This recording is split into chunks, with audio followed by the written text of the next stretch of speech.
सुन्नी इत्तेहाद council को बड़ा धचका, मखसूस नशिस्तें नहीं मिल सकती। इलेक्शन कमीशन ने दरखास्त मुस्तरद कर दी। इंतखाबी इदारे के मुताबिक सुन्नी इत्तेहाद काउंसिल खवातीन और अकलियतों की मखसूस नशिस्तों के कोटे के मुस्तहिक नहीं। सीटों के लिए कोई फहरिस्त जमा नहीं कराई। ये नशिस्तें खाली नहीं रहेंगी। इलेक्शन कमीशन ने 4-1 से फैसला सुनाया।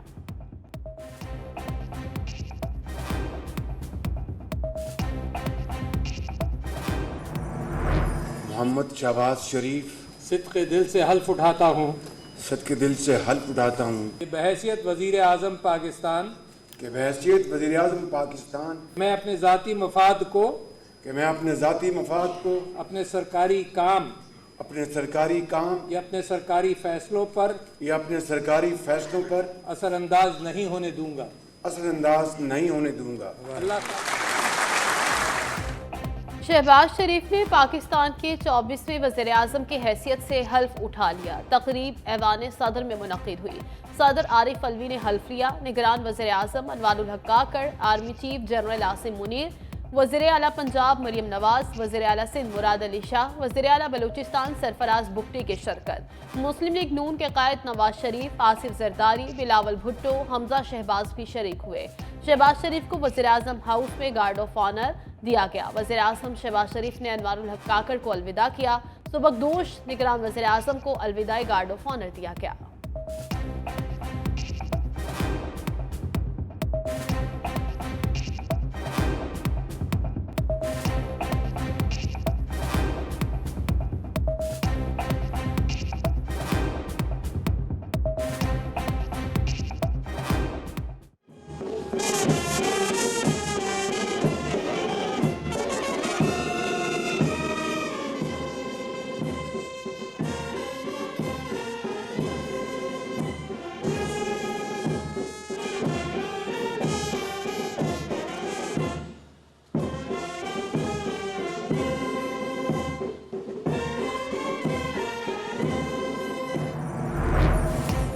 शहबाज शरीफ मुसलसल दूसरी मरतबा वज़ीर आज़म बनने वाले पाकिस्तान के पहले सियासतदान बन गए। वज़ारत उस्मा एक मरतबा फिर शरीफ खानदान को मिल गई।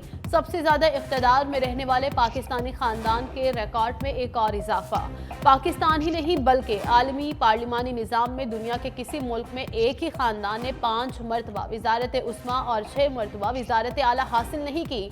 शरीफ खानदान के सियासी सरबराह नवाज शरीफ 3 मरतबा, छोटे भाई शहबाज शरीफ 2 मरतबा वज़ीर आज़म बने। शहबाज शरीफ 3, नवाज शरीफ 1 बार वज़ीर आला भी रह चुके। इनके बच्चे हमजा शहबाज और मरियम नवाज भी 1-1 मरतबा वज़ीर आला पंजाब के ओहदे पर फाइज हुए। शरीफ खानदान का एक और मुनफरिद रिकॉर्ड ये भी है कि एक ही वक्त में एक भाई वज़ीर आज़म, दूसरा वज़ीर आला, वालिद वज़ीर आज़म, साहबजादा वज़ीर आला और अब चचा वज़ीर आज़म और भतीजी वज़ीर आला पंजाब बने। फॉर्म 45 तो आप हमारा मजाक उड़ाते, हम आपके मजाक नहीं लेंगे। हम समझते हैं कि हमें सब मिल बैठ के इस इशू को एड्रेस करना चाहिए। अगर आप चाहते हो कि हम इसको एड्रेस करें, अगर आप चाहते हो कि इस इशू पे हम फुल स्टॉप लगा दें, ताकि अगली बार अगर शहबाज शरीफ साहब इलेक्शन जीते या आपका कैदी नंबर 804 इलेक्शन जीते, कोई उंगली ना उठा सके। आप जानते हो कि कितने मुश्किल होता है ये इलेक्शन। बिलावल भुट्टो की अपोजिशन को मिसाक जमहूरियत का हिस्सा बनने की दावत। कहा जरूरी है जुडिशल और इलेक्टोरल रिफॉर्म्स करें, अदालती और इंतखाबी इस्लाहात पर अपनी तजावीज़ दें। इन 2 मामलात पर कानून साजी हो तो कोई ताकत जमहूरियत को कमज़ोर नहीं कर सकती। फिर शहबाज शरीफ इलेक्शन जीते या आपका कैदी नंबर 804, कोई उंगली नहीं उठा सकेगा। ऐवान में फॉर्म 45 या 47 नहीं, अवाम की हमायत से पहुंचे हैं। अगर शहबाज शरीफ कोई गैर आइनी काम करेंगे तो मैं अपोजिशन का दिफा करूंगा। शहबाज शरीफ साहब, मौका है 18 वजारतों का बोझ खत्म कर दें। अमीरों को सब्सिडी देने से वेलफेयर स्टेट नहीं बनेगी। बिलावल भुट्टो का 9 मई वाकयात पर चीफ जस्टिस की सरबराही में जुडिशल कमीशन बनाने का बता। जमहूरियत की बात करेंगे, आइन के बारे में बात करेंगे, तो मैं इतने ही कहूंगा कि who the hell are you to talk to मी।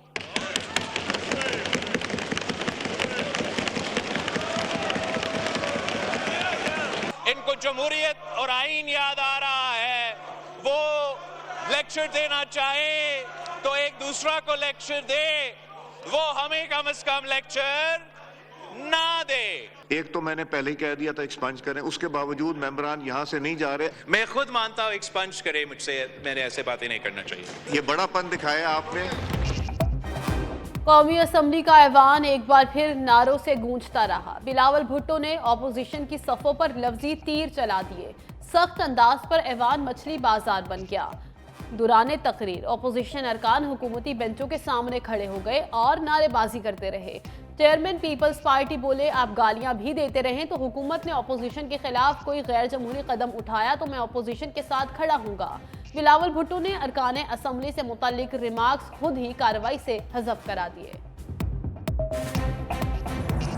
ये वही है जो दोनों बड़े आज हमें दर्स दे रहे हैं जमहूरियत की।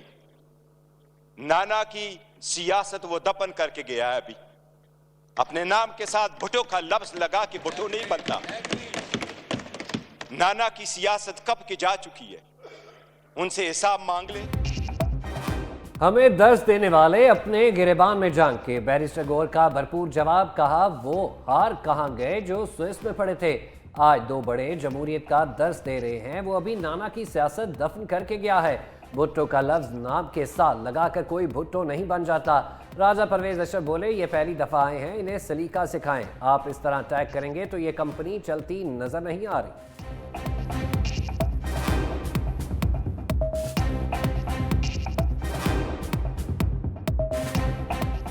चेयरमैन साहब आपसे ये गुजारिश करूंगा, आप पढ़े लिखे आदमी हैं, आप अपने इन दोस्तों को जो पहली दफा आए हैं इनको थोड़ा सा ट्रेंड करें, इनको सलीका सिखाएं, बात करने का तरीका सिखाएं।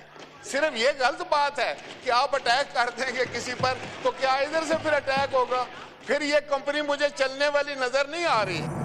इस साइबर को बुनियाद बना के खान के खिलाफ जिस तरह उसको सजाएं दी गई, 14 घंटे जो है अदालत की प्रोसीडिंग चलती है और मकसद ये है कि किसी तरह गन पॉइंट से जज के ऊपर गन पॉइंट से उसको सजा दिलाई जाती है।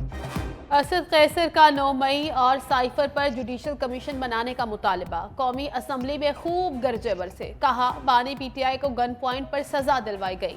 पाकिस्तान में कानून के अमल दरामद पर कोई समझौता नहीं करेंगे। दबाव में लाया जाता था कि पीटीआई छोड़कर अपनी पार्टी बनाओ। हम डर और खौफ के दौर से निकल चुके हैं। इलेक्शन में बदतरीन धांधली की गई जिसकी कोई मिसाल नहीं मिलती। फॉर्म 47 वालों को उनके अपने बच्चे और बीवियां भी एमएनए नहीं मानते।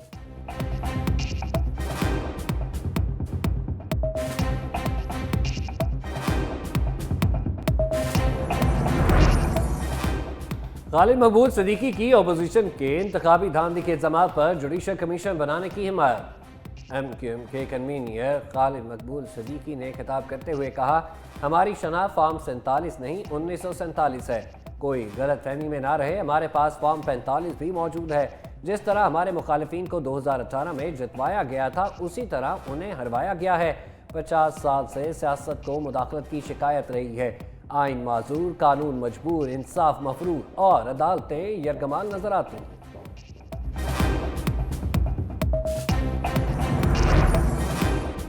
बलूचिस्तान नेशनल पार्टी के सरबराह सरदार अख्तर मेंगल भी इंतखाबी धांधलियों पर बरस पड़े। कहा, जमहूरियत की जो खबर निगरान हुकूमत ने खो दी है वो तारीख में याद रखी जाएगी। हम फॉर्म 45 या फॉर्म 47 वाले नहीं बल्कि हम 144 वाले हैं। दोस्त कहते हैं कि उमर अयूब की तकरीर लाइव नहीं दिखाई गई। हमें तो ये डर है कि हम यहाँ से अलाइव भी जाएंगे या नहीं। बलूचिस्तान में हम सियासी नहीं जंगी कैदी हैं। अख्तर मेंगल ने तमाम सियासी कैदियों की रिहाई का मुतालबा कर दिया।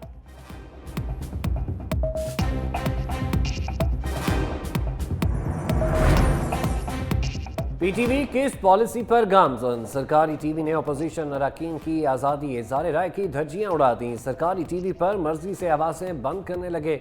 हुकूमती अरकान को खुलकर बोलने की आज़ादी। सुन्नी इत्तेहाद कौंसिल और दूसरे MNAs की ज़ुबानें बंद करा दी।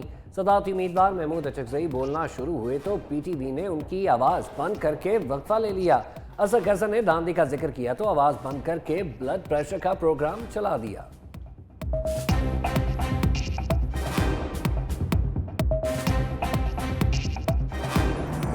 बर्दारी के लिए जाएंगे आज पीएम असल में वो पीएम जो है ना वो फॉर्म 45 वाला नहीं है ना असल में।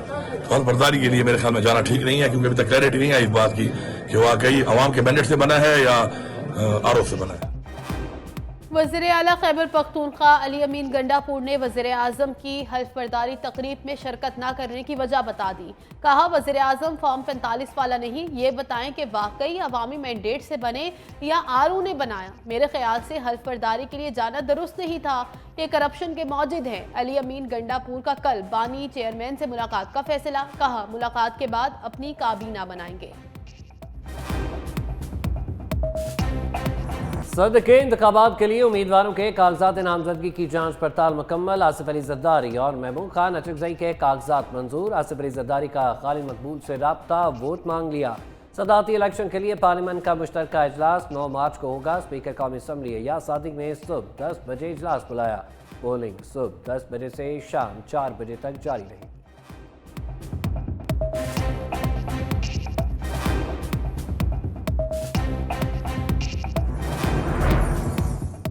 विफाकी काबीना के लिए जोड़ तोड़ भी शुरू। शहबाज शरीफ का पीपल्स पार्टी की मुशावरत से काबीना बनाने के लिए जरदारी से राबता। दोनों रहनुमाओं में पीपल्स पार्टी के लिए मुख्तस वजारतों का चार्ज आरिजी तौर पर किसी को देने या खाली रखने पर बातचीत। हमजा शहबाज को वज़ीर आज़म का पॉलिटिकल सेक्रेटरी या वज़ीर दाखिला बनाने का इम्कान। इसहाक डार का नाम भी वज़ीर खारिजा के लिए सामने आ गया। ख्वाजा आसिफ का नाम वज़ारत खारिजा और दिफा के लिए ज़ेर गौर। MQM, काफ लीग और IPP ने मनपसंद वजारतों के लिए अपने नाम नून लीग के हवाले कर दिए।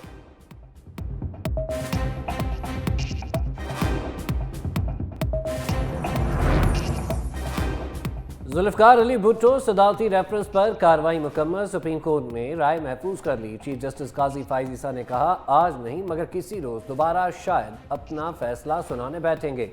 नईर बुखारी मीडिया से गुफ्तगू में बोले, पुरुमीद हैं जुडिशल रिकॉर्ड को दुरुस्त किया जाएगा। शीरीन अमान ने कहा, साबित हुआ मजमूम मकासद के तहत जुल्फकार अली भुट्टो के खिलाफ साजिश की गई। हम एक अच्छे फैसले के मुंतज़िर हैं।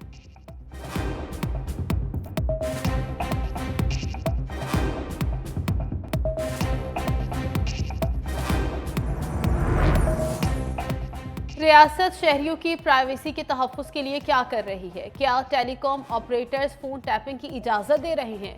जस्टिस बाबर सत्तार के ऑडियो लीक्स केस में रिमार्क्स। DGIB फवाद असदुल्ला ने कहा, अमेरिका, UK और जर्मनी में भी ऑडियो लीक्स के वाक़यात होते हैं। ऐसी डिवाइसेस मौजूद हैं जिनसे ये सब करना आसानी से मुमकिन है। जब तक तहकीकात ना हो हम किसी पर जिम्मेदारी नहीं डाल सकते। लतीफ़ खोसा बोले, 8 फरवरी को तो सब कुछ बंद कर दिया गया था। जस्टिस बाबर सत्तार ने कहा, खोसा साहब 8 फरवरी को दरमियान में लेकर मत आए। 8 फरवरी से मुतालिक हमारे सामने कुछ नहीं है। हमने देखना है मुस्तकबिल में इसको कैसे रोका जा सकता है, किस कानून के तहत स्टेट को सहूलत फराहम की हुई है। अदालत ने आइंदा समाअत पर चेयरमैन PTA को तलब कर लिया।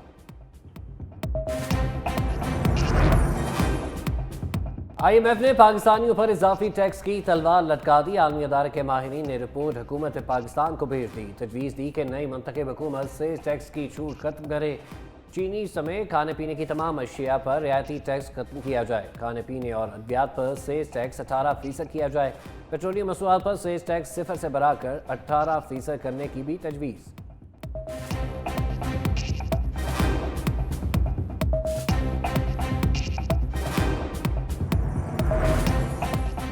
तवानाई शोबे का गर्दिशी कर्जा कम करने का मिशन। 1250 अरब की सेटलमेंट के लिए IMF को दोबारा दरख्वास्त। वजारत तवानाई ने IMF को गर्दिशी कर्जा सेटलमेंट प्लान पर बात के लिए दरख्वास्त दी।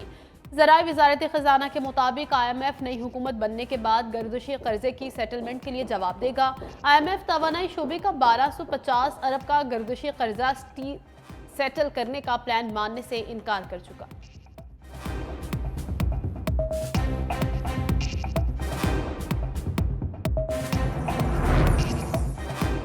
वज़ीर पंजाब मरीम नवाज का बड़ा इकदाम। पंजाब का पहला सरकारी कैंसर अस्पताल लाहौर में बनाने का ऐलान। मरीम नवाज का वलेंसिया टाउन के करीब कैंसर अस्पताल की मुजव्वज़ा साइट का दौरा।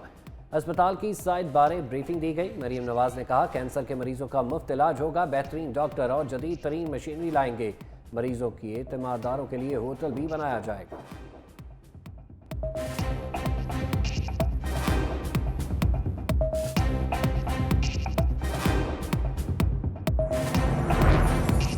महकमा पासपोर्ट एंड इमिग्रेशन का लिंक डाउन। लाहौर समेत मुल्क भर में पासपोर्ट का इजरा रुक गया। लिंक डाउन होने से पासपोर्ट के लिए डाटा एंट्री नहीं हो रही। उम्रा और हज पर जाने वालों को शदीद मुश्किलात का सामना। डायरेक्टर पासपोर्ट मोहम्मद नवाज खान कहते हैं लिंक डाउन हो जाता है, कोई नई बात नहीं, कब तक लिंक बहाल होता है नहीं बता सकते।